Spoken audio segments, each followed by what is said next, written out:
And for me, I was like, wait a minute, like I forgive myself for not standing up for myself. I forgive myself for allowing so many years to go on living with that hurt.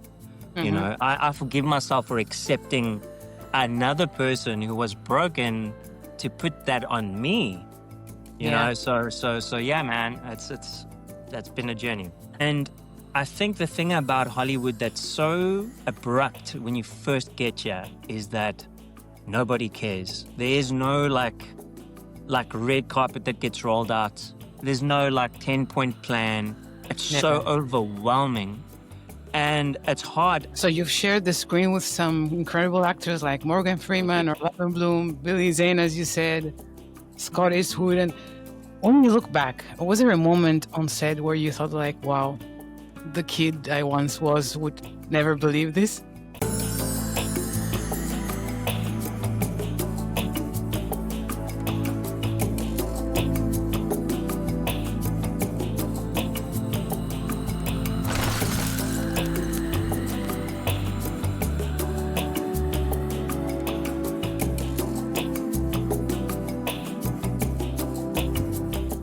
Hello and welcome to Ego is Here. Today I'm joined by Greg Kriek, an actor who has shared the screen with some of Hollywood's biggest names.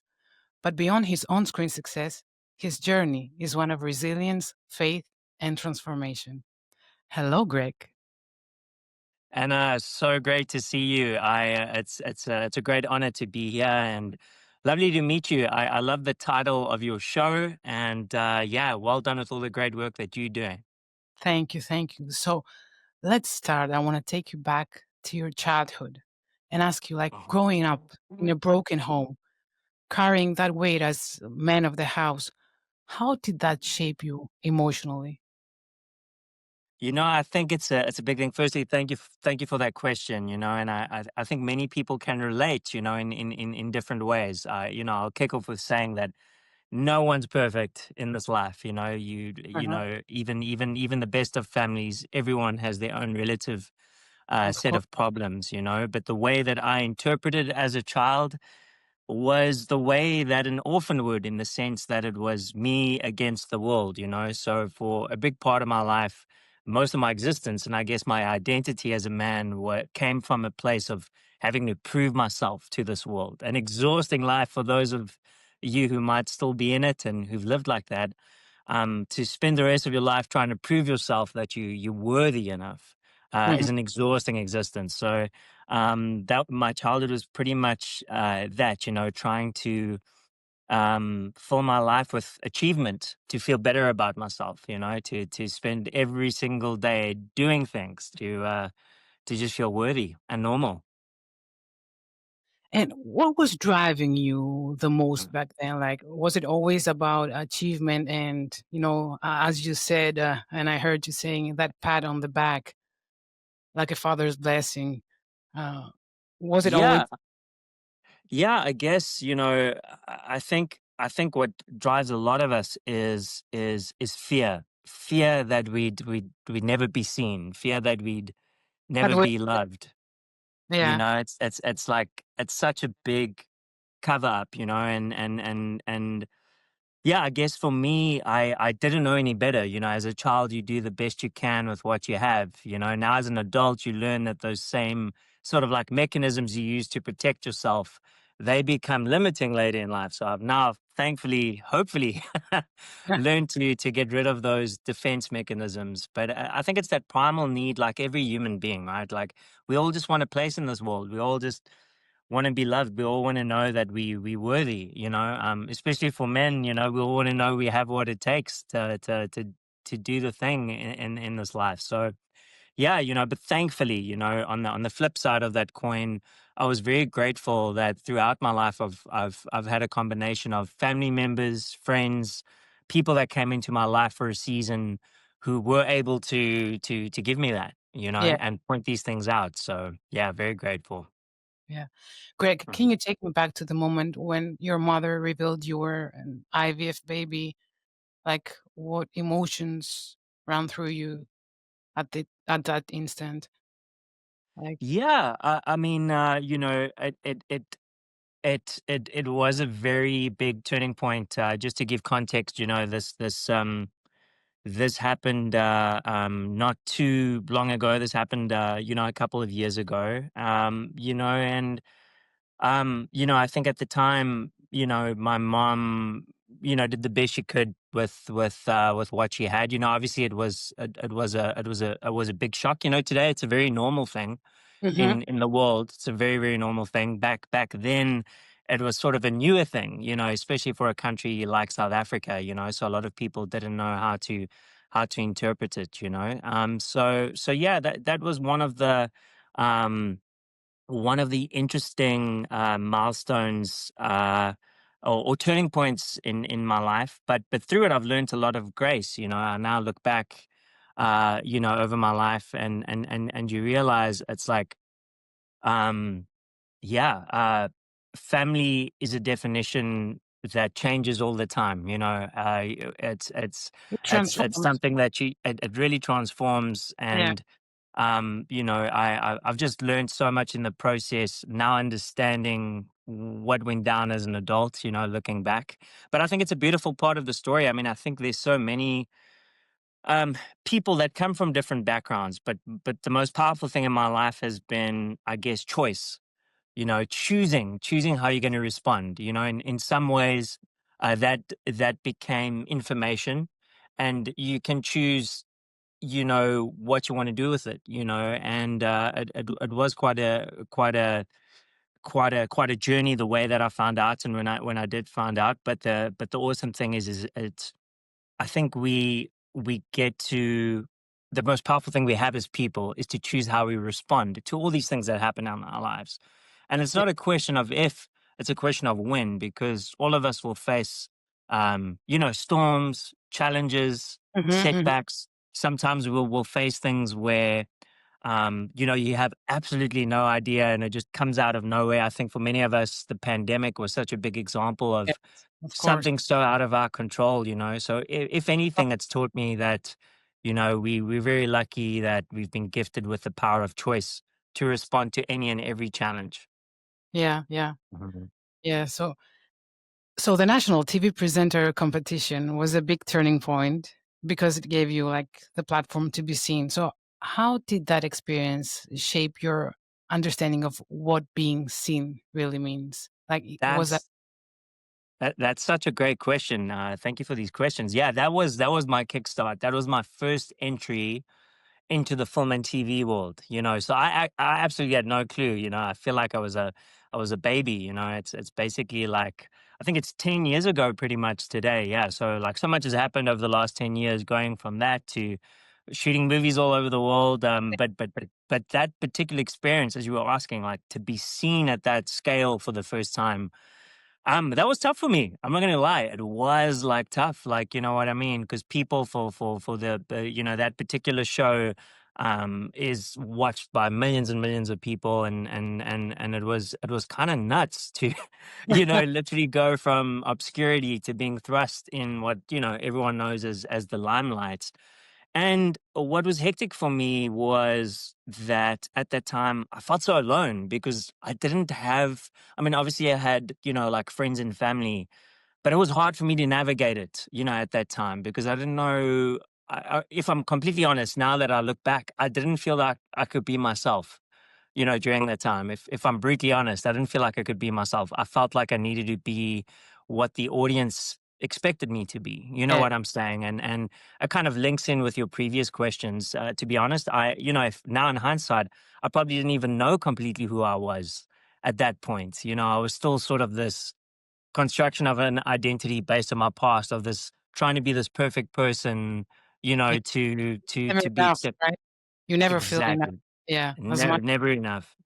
Yeah, For but sure. yeah. So another thing was that you mentioned having strange, symbolic dreams at Mhm, that point. Um, mhm. what was that like? Like, do you feel like those dreams were trying to tell you something?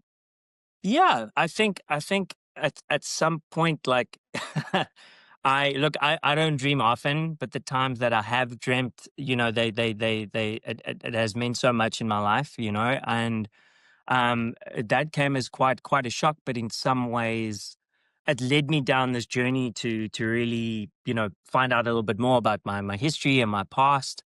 And yeah, I'd say that yeah, those I think it's a powerful language. You can't go anywhere when you're sleeping. Yes, yeah, you know, so, absolutely. Yeah, exactly. So yeah, the dreams really revealed. I mean, I think it links in with everything we've spoken about today. Was and specifically, I won't go into the whole dream, but a big part of the dream that really stood out for me was this tree that was like uprooted from an old area and put into a new place where it could flourish. And it's kind of crazy to talk about it today because this is so many years ago that I can truly say, wow, I'm now in a place in life where I am in a place where I am flourishing and I am planted and I know who I am and I'm blessed with many incredible family members and friends around me. And yeah, I think what the dream really represented is that for some of us, we are literally, you grow up in an environment that can be very limiting. For some of us, it can be yeah, toxic.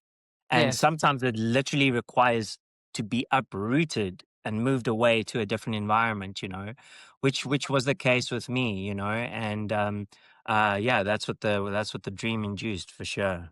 Yeah, but Greg, isn't hard for everyone to get out of our comfort Mm, zone. Like, it feels yeah, safe and secure that sometimes it's so hard, to take that leap for of faith. sure.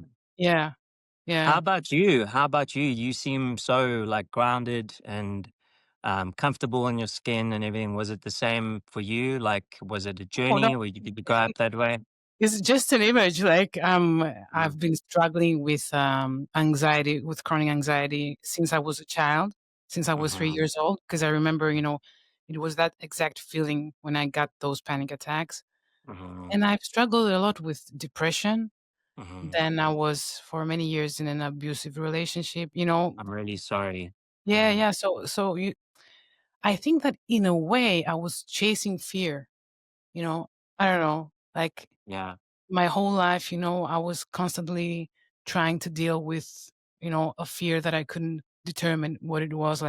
Mhm, Like I was, attracting those people that mhm, created that feeling in me. mhm, So I've been that's why I say that I created this podcast. I'm trying to mhm, find myself through mhm, others, and I think mhm, that many people will relate with your journey as well.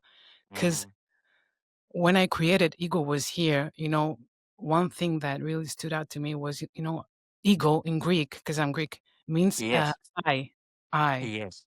So it means Mm, like I was here, our need to be seen, like in this world, to leave an imprint, to leave something, like for others mm, to remember us, not not because of fame or our mm. accomplishments, but because they loved us, we were Yes. able to leave that our footprint, Impression. you know, Yes. because I think that Mm, even if when we pass away, the people that still remember us with love, mhm. that keeps our existence alive. Big time. Big time. Yeah, wow. Aren't we here just to be loved? Like, to feel Mhm, that yeah, and I was able to see now, it's like I'm giving you the interview, but it was mhm, when I gave birth to my daughter. I've said that mhm. before. It was a big turning point for me because, Wow. you know, I had to take care of her. Mhm, My fear, I had to suppress my fear mhm, and be able to protect her. So in a way, it was like I was able to grow up at that time because I always felt like a child within. yes, yes. I was okay. I was powerful, and everyone were like, "No, how come you're afraid? Like, you Yeah. seem you so strong." But Mhm, I think I was faking it, because I was trying to hide my vulnerability. mhm. I mean, what a journey, right? And first of all, thanks for sharing that. It takes a lot. It took me a long time to be able to share like this and be open and honest. It's a lot. It's really. I believe it takes more courage to be open and honest than it does to put up, the other show. And it's. Yes, yeah, Thank you for sharing that. I mean, like I think the theme for both of us, yeah, for sure, is it's self worth, and how hurt hurts people. You know what I'm saying? And it's so crazy how that cycle's so vicious. How, Yeah. even while from the time you were a child to the fact that these traumas, like you were sharing as well, you start believing you deserve that kind of treatment. So you almost like go and seek things Yeah. for it to like perpetuate it. And this And, all the time. exactly, Yeah. exactly, and it's like what I'm just learning is that it's it takes a bit of work, but it's amazing when first of all you take that moment to acknowledge your younger self, right? You start there by like seeing that younger Anna and that younger Greg, and you start giving them the love that you needed, at that time. And it's so funny how young Anna and young Greg shows up in certain moments in present times. And, I take that moment now of being, I like to think of myself sometimes as the older brother, Yeah. to be like, hey, buddy, I understand it. I know you want to run, but in this moment, let's just stick it out. And it's hard to start developing that compassion for yourself in a healthy way, not ego, excuse the pun, or narcissism, but the thing of real self-love is what the world needs us to be, because sometimes you can't get that. And what I've learned is I don't go looking for it anymore from the world. I mean, we're all human, obviously. We Yeah. all want to be part of society. We all, I mean, I really believe. But the beautiful thing from what I'm hearing of your story and the fact of your podcast as well, and I hope to do the same with my work, is everything that you've gone through in life is your superpower because you've got the t-shirt. You lived through it, Yes. right? Like you were talking about your fingerprint and your footprints, right? It's a beautiful thing. It's like I love that idea. There's a beautiful book, you might have read it, by Paulo Coelho. It's Yeah. a fictitious book, but the whole journey of Santiago, Yes. how he goes on that journey, the shepherd boy, about discovering his dreams, and he's able to turn his hurt and his pain, I like that idea, that concept. In English, I don't know what the word would be in Greek, but in English, it sounds like a lofty word, but what it represents is so beautiful. They call it transmutation. It sounds like an out there word, but all it means is turning lead into gold. In other words, Alchemize. turning Huh? yes, yes. Yes. The Alchemist is the name of Yeah. the book. And then the process of turning lead into gold is transmutation. So basically taking all our pain in life, all our hurt in life, and doing what you're doing. This podcast is literally that, right? Is learning from other people's experience, Yes. using your platform, what you've been through in life, to hopefully make it better. The process of turning something that hurt you and that broke you into something more beautiful, which I think parenting is the ultimate example of that. I can't wait to be a dad one day. Hopefully, still working on it. I'm a Well, I'm a fun I'm I'm a sure. fun uncle for now, but hopefully I'll be a dad one day. But yeah, it's really, I think that is the most satisfying process in this life. Not easy, but to not let what happened to you define you. On you. You know Yeah. what I mean? Yeah. Hmm. Yeah. So tell me, like, how you decided to walk the Camino de Santiago. Like, how Oh was that yeah. experience? Because you did Yeah, it. you've got my timeline correct here. You've got my timeline of my life. I feel like, oh yeah, that did happen.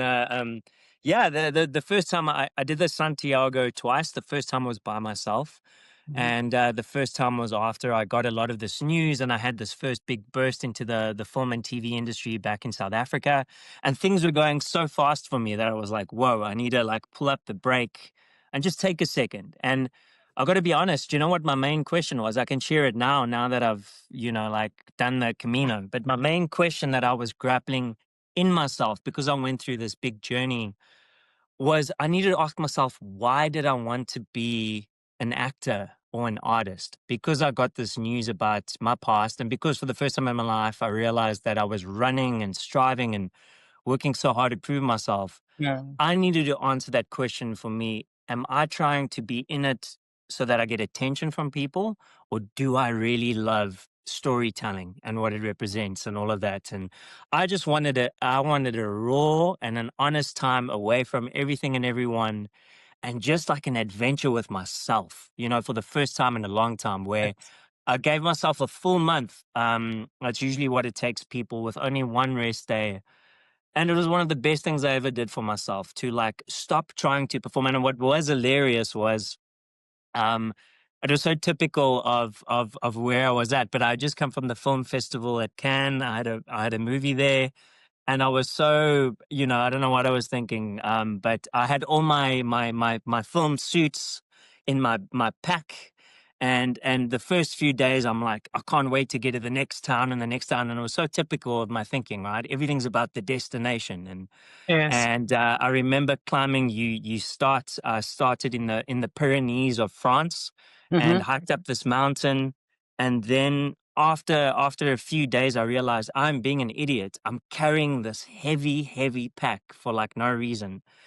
Yeah. So I went to the first local post office. They couldn't speak any English. I couldn't speak a word of Spanish.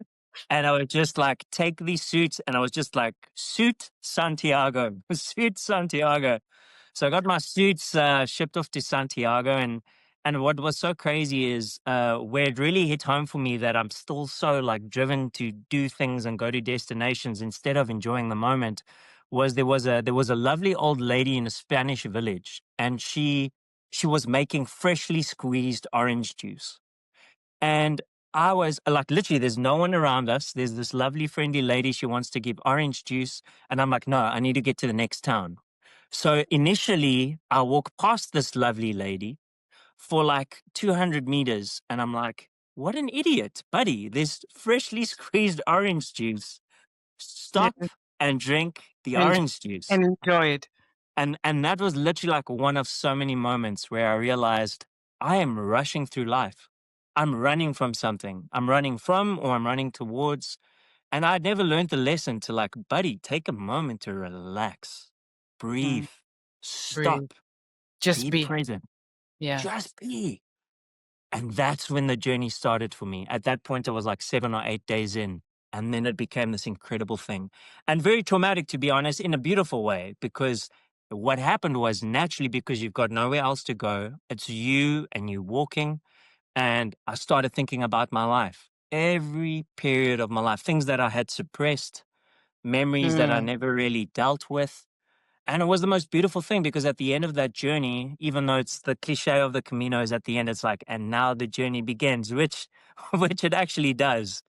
But on Yes. that trip, though, I learned to become my own friend in a good way, in a healthy way. You know what I'm saying? To start Yes. developing compassion for myself, where I didn't have that before. Because what happened was, is I believed the lies of the world and of the hurt around me and all the things growing up.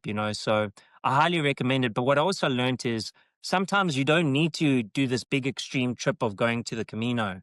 Sometimes you can do a mini Camino by yourself wherever you are by taking a day off or a weekend off and getting quiet. And I think I was always afraid of silence, always needed to have noise or music or distraction. But man, I double, in English we say, I double doggy dare you to take all that noise out for a time and allow the silence to speak to you. It's in the whisper, it's in the silence, it's in the honesty of Some giving people yourself your space. own thoughts, huh? Some people Exactly. are afraid. Yeah. For sure. Yeah. Yeah. Well, that was a long story. I do apologize. No, no, no, no. So nice to listen to you. So it was all about forgiveness, right? Trying to Correct. forgive yourself. Yeah. Correct. So, obviously everyone, and you don't realize we sometimes think people are superhuman, and I had to go through a lot of forgiveness, but at the end of it, it was exactly that. This lesson of I had to learn how to forgive myself for allowing, and what I mean by that is I think we let ourselves down because we start listening to what the world says you are. And we start accepting that hurt and be like, you know what? Maybe I don't deserve that. Maybe I am a nobody. Maybe I'm this and I'm that, whatever it may be for you, Yes. and for me, I was like, wait a minute, like I forgive myself for not standing up for myself. I forgive myself for allowing so many years to go on living with that hurt. Mhm. I forgive myself for accepting another person who was broken to put that on me. Yeah. So yeah, man, it's that's been a journey. And forgiving ourselves for making the wrong decisions because 'cause we're human Yes, and we're correct. able to make mistakes, right? Because you can never Yeah, see it if you don't make mistakes. Correct, correct. Yeah, yeah, I Don't agree. they, successful people are those who failed so many times until Mhm. they able to finally make it, right? Yes, yes, exactly, exactly that, giving yourself permission to fail and being like, it's okay. Yeah, yeah. Yes, and it's okay. So when you were able to forgive yourself, did that Mhm. change the way you showed up in your life and your work? Yes, yes. The craziest thing is, it might not be the case for everyone, but my best friend, he always points this out, and he says, Greg, "Uh, do for yourself what you do for me." He says, you know what I'm saying? Sometimes we're Yeah. so compassionate towards everyone else, but we like our own Yes, of like course. worst enemy. Like, what is that Yeah, about? I still struggle with it. And yeah. but how it changed me showing up in life was to just have compassion, because look, I haven't even shared a quarter of what I've been through in my life, and I'm sure it's the same for you, and I'm sure it's for every person watching and listening to this. All of us have a our own story. It's that's the sad thing in this life sometimes, is people misjudge you. They don't understand. They don't care. They don't even think that Yes. there's so much going on. So how it affected me showing up today is, you know what? And trust me, I'm not an angel, but like I do try and think twice that that person might be going through something. This behavior is not coming from nowhere. And Right. often what you'll find with someone who's angry or lashing out, it's because they hurt. It comes from somewhere. Yeah, You of know course. what I'm saying? People don't Yeah. just wake up in the morning wanting to Yeah, to behave that way. So if anything, I've just learned a lot more empathy, which is also why I love what I do. My industry, not always, but like as an actor, at least, I try and understand people and put myself in their shoes and have empathy, as I'm sure it's the same for you. There's this concept of real empathy. yeah. It's actually incredible to be human. It's like, we're both strong and fragile. It's like we are all the parts of the spectrum. You know what I'm saying? Everything that goes into making us us. Yes. Making hmm yeah, exactly. Tell me about the name Caleb. Like, Oh, cool, awesome! No, I appreciate how that. Yeah, it's a did that it's a story? name. It's a name that bears a lot of meaning for me. I'm not wearing my ring right now, but I had a ring made when a couple of years ago, before I moved to America. And it's a name that has followed me my whole life. It's the story of Caleb, the giant slayer. That is in a lot of different religions all over the world. But Caleb was a special story about a person who never gave up. He always believed that God could do what he said he would. And despite like a long journey, the beautiful part at the end of the story is that even into his old age, he never gave up on what he believed was his, and he ends up getting the land of inheritance, the Kiriath Arba, which is the land of the giants. By working with Joshua to get it. So the name Caleb, for me specifically, giant slay. We all have giants in our lives in Of different course. ways, things that we've got to like face. And given my story of yeah, for me it was like a graduation of being this orphan into a son. In some ways, the name Caleb became my pseudo new name. A person who's a person of courage, that despite my background, would go into the quote unquote promised land and face the giants. And not something that I talk about too openly, but for all of us, we have these special things. So for me, it's a very sentimental name, something that I need to be reminded about, that when tough times come, to remember who you are.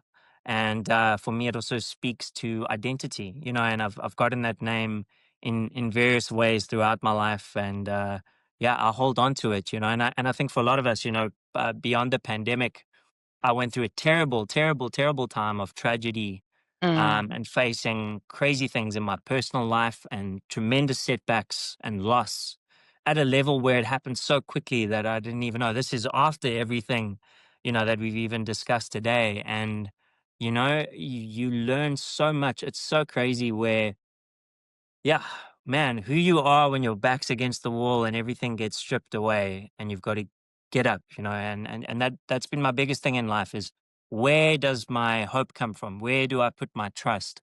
And yeah, that's why that name bears a lot of meaning for me. At some point you booked the role of Caleb in. Yes, yeah, that was one of it was crazy. Yeah. Yeah,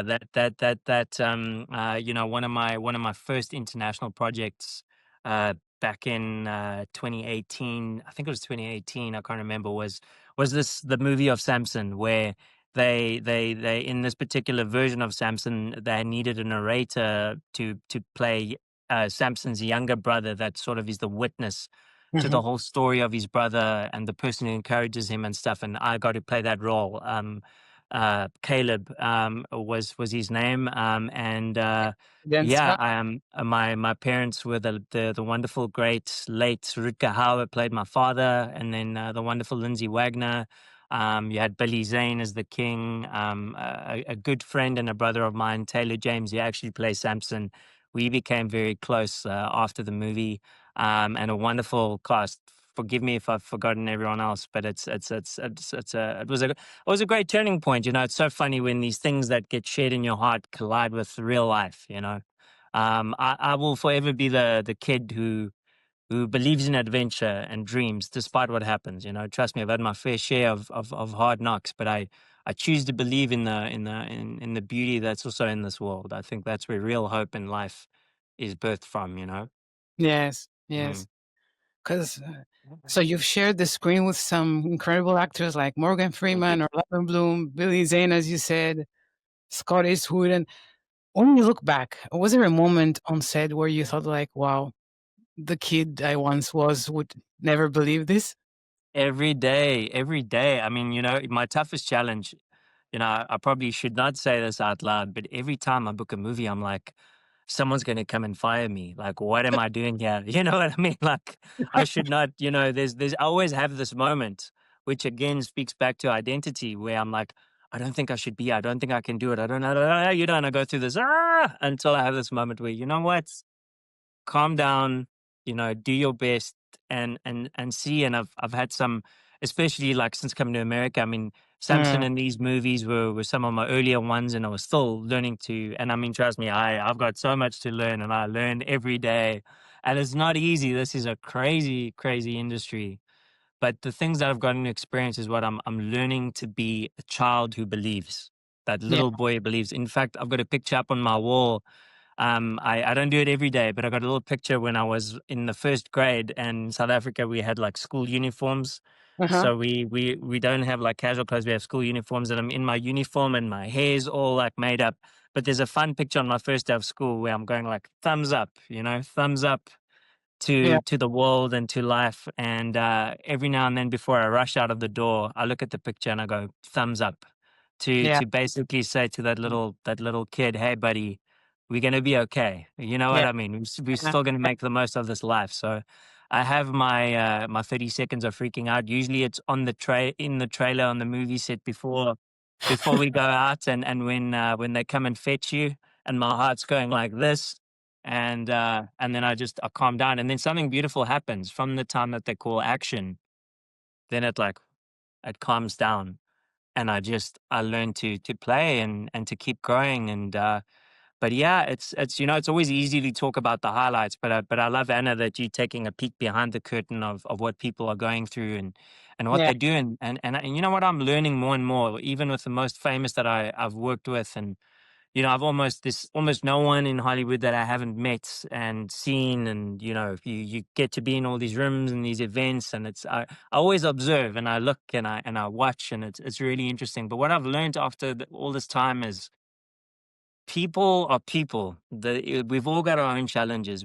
yes, We tend to put people on pedestals, but everyone's got such a unique set of circumstances. And I mm, think what we forget, sometimes we get so caught up in someone else's journey that we forget to appreciate your own journey. We're all on our own journey, and I think what I've learned to do is to relax into enjoying the journey that's been laid out for me, and to make the most of the set of cards that I've been dealt, and to be grateful. Gratitude is literally like transform my life. Even yeah, gratitude's what's pulled me through the toughest of times. That even when it's the worst of the worst, shocking times, if you can find one thing just to be alive or healthy or Yes, whatever it may be, yes, just to find, yes.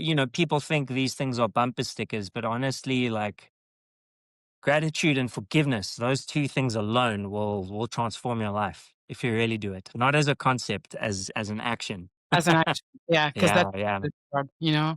for sure. Something about working in Hollywood that, Mm. most people would never expect. Man, it's tough. What can one even say? Look, it's I think it's very, how can I say? I don't have a better word other than I mean it's like intense. I mean, like, you being from Greece, the cradle of the Olympic Games, Yeah, like Hollywood's the cradle. It's the Olympic Games of entertainment, of course. and it is very overwhelming. And it's also tough for me because I'm still finding my way. I'm still relatively new out here. I've done a lot of Hollywood projects, but I'm still new to living and being in this environment like full time. And I think the thing about Hollywood that's so abrupt when you first get here is that nobody cares. There is no like red carpet that gets rolled out. There's no like 10-point plan. It's Yeah, so overwhelming and it's hard. I think what's tough is you need to figure out for yourself very quickly. And you do because it's so expensive to live here. It's one of the most expensive cities in the world.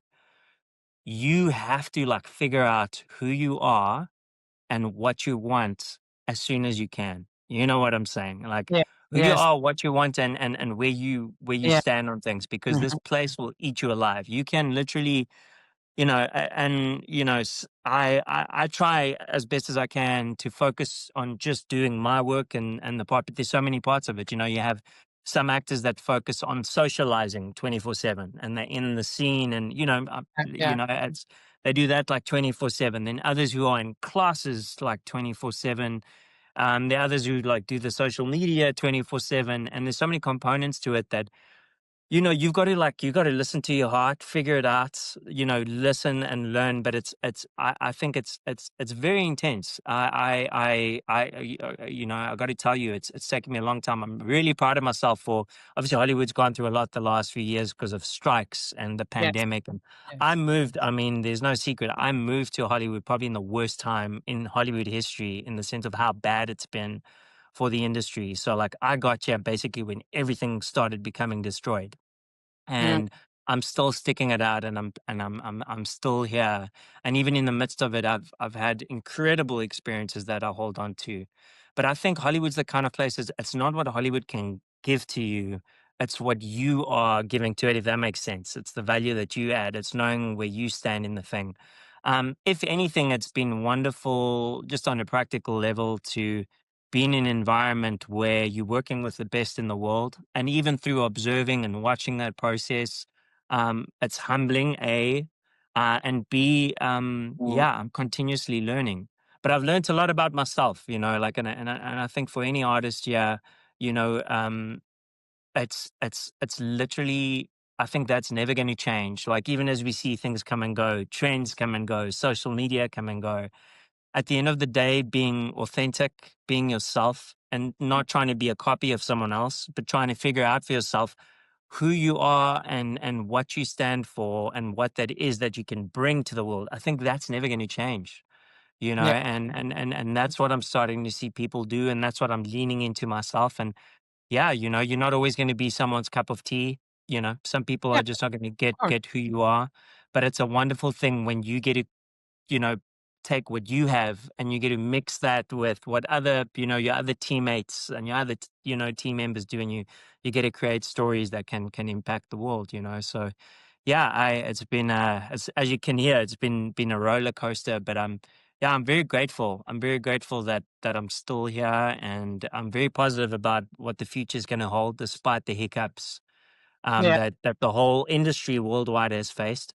And at the end of the day, I believe that like you're doing with the show, is that take ownership of your own story and keep yeah, yeah, growing and keep yeah, moving, yeah, and at some point, here's the thing, it's really true. So many people have said this, but you know, only 50% of the equation for any successful artist life is the work, taking care of yourself, etc., etc.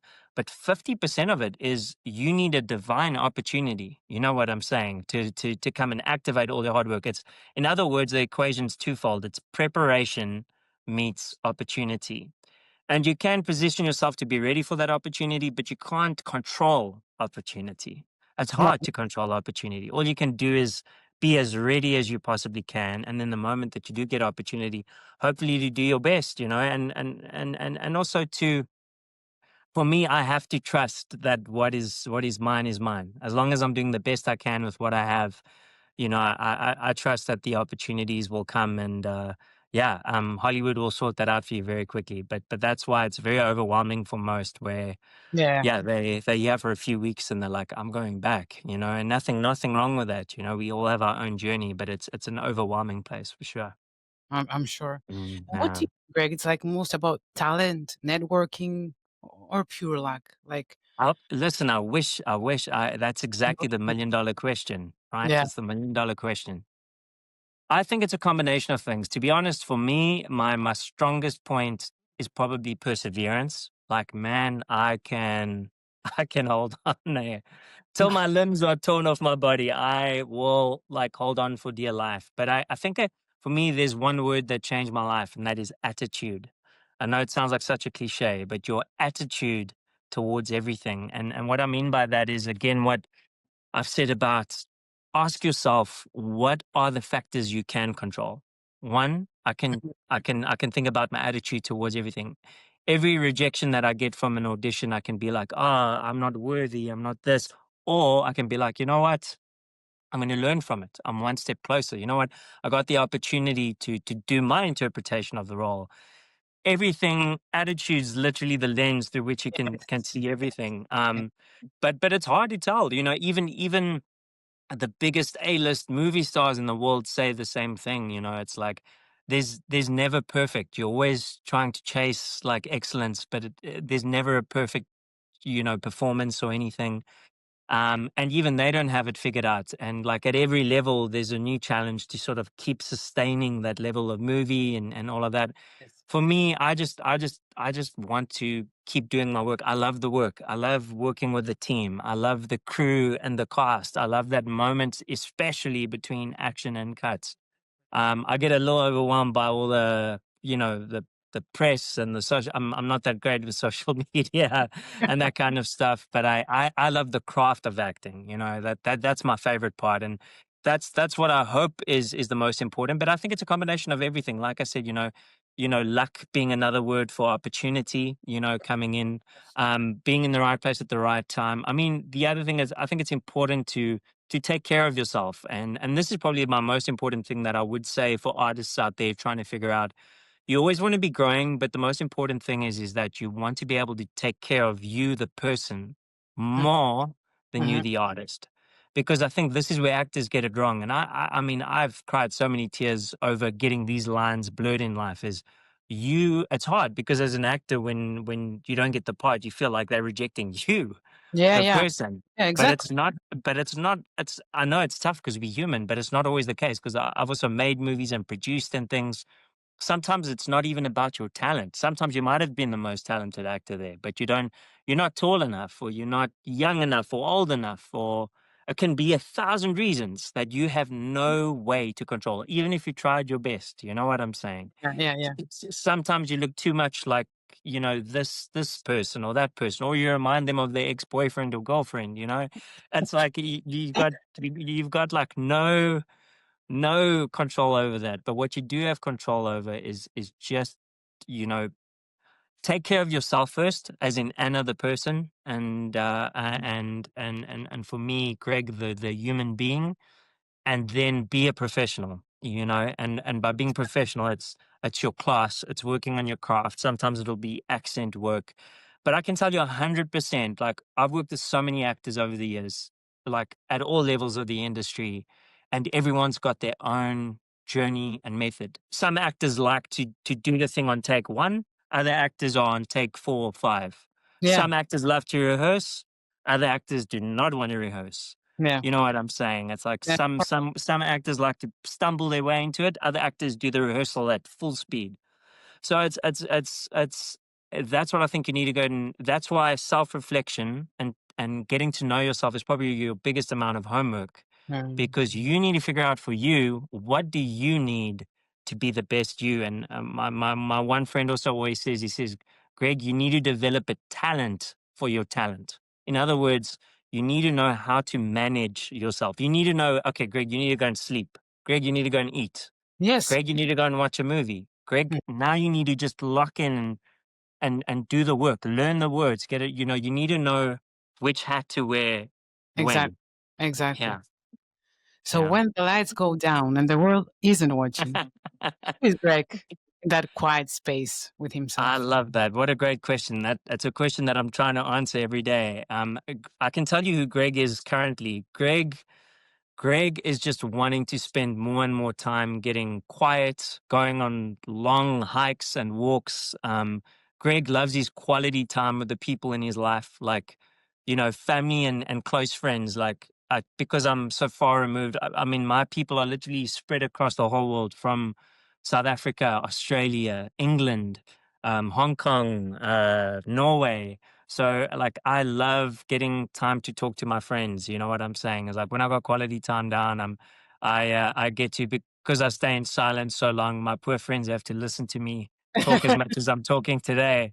And so yeah, I don't have many people in my life that's sort of like over the wall, like small, but the few that I have, friends and family, like they mean everything to me. Like I love them so much. I don't know what I would do. You know, it's like my friends are like my brothers and my sisters, and Of course. so when the lights are down, I'm really working hard to develop myself and to develop this because a lot of my life was spent not knowing what my voice is and that Yeah. kind of stuff. I've worked hard to start learning to find out what do I really like, who am I really. I Yes. spend my Yeah. time traveling and learning new things about myself. I like new things. I like learning, you know. So I'm paying attention to those parts of my life that I neglected for so long, and I feel like it's never too late to start. I think it's so important to always have something to look forward to. So Ex- like I do spend a lot of my time planning trips, mostly centered around friends and family, and then going on spontaneous little adventures in and around California. My cooking is terrible, so I'm learning how to be a better cook and cook for myself. You know, hopefully by the time we have our next conversation, life would have changed to the point where I can find my future lady and hopefully start a family one day. Yeah. And reading and also I'm at a phase in life where life is so short. Have some fun while you're at it, you know? Thank And that's me when they don't call action. I don't know if that answers the question. all it answers it completely. So Mhm. thank you so much for being Thank here. you. I really enjoyed this conversation. And of course, Appreciate I'll it. see you soon. We'll have a part two. Yeah. That'll be awesome. And I thank you for all the work that you're doing, and thanks for sharing your story. I hope you get more opportunity to share more because I feel like this is it. You know, we live in such a world where social media and movies and TV come at you. But what people really need, I think, are deep and meaningful conversations about what's real. You know what I'm saying? The What's beautiful real? parts of this life is when we lean into the real journey, you know, Mhm. the real authentic stuff. And thank you for being a leader doing that, you know, like Oh, thank you. literally the premise of your podcast and the work you're doing and the fact that you being willing to listen to other people and sharing that with the world. I think there's so much power. I think that's the most powerful thing in this world is the power of your story. You know, Yeah. what you've walked through, the fires that have tested you, and Yeah, of who, course. who who you are when you come on the other side. So I really appreciate you even reaching out and thinking of me and getting this opportunity. And yeah, I wish you all the best. Thank you so much. I wish you the best. Thanks, And I'll see Anna. you soon. That'd So, be great. for all of you, remember, ego was here, you were here, and that's enough.